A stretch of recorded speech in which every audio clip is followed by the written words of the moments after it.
My project is about design and analysis of quantum internet using online learning theory. Quantum computing is an important research topic, and many countries are investing heavily into these groundbreaking technologies. My proposal is to create a quantum network so that these quantum computers can communicate and work together, similar to how the classical internet enabled the communications and cooperations of computers around the world. If it's done right, quantum internet will have a similar economic and cultural impact as the classical internet. First of all, I'd like to thank RGC for giving me this fellowship so that I can focus on this very interesting and important research problem. I also thank the Dean, Professor Martin Wong, for his support of the fellowship nominations.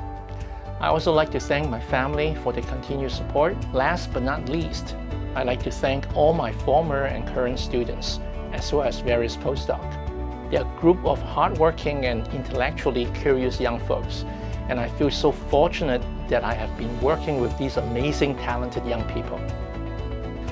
It is difficult to quantify what is a senior researcher. I always feel that I'm just a student, not a senior researcher or professor, for I always enjoy learning new things and thinking about interesting research problems.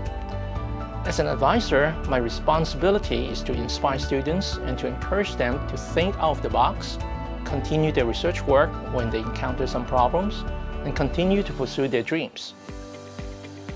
Unlike many professors who have over 15 or 20 students or postdocs, I don't have a large team. I prefer a close collaborations with my students and postdocs. Maybe the best way to lead a group of students or postdocs is to actively involve in the research problems and research discussions or related activities. If one enjoys learning, one should also enjoy the process of doing research. And maybe the best way to inspire students is to be a good role model of being an inquisitive researcher. We're living in a fast-changing world, but your curiosity and your research passion should not change.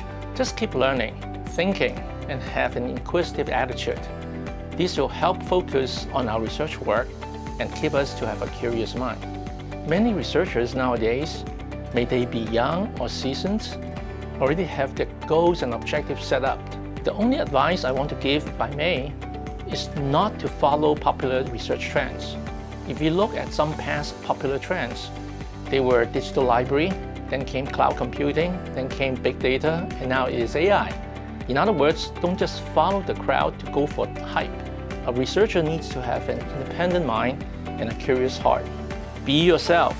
Learn to differentiate what is an interesting research question or directions as compared to a research hype.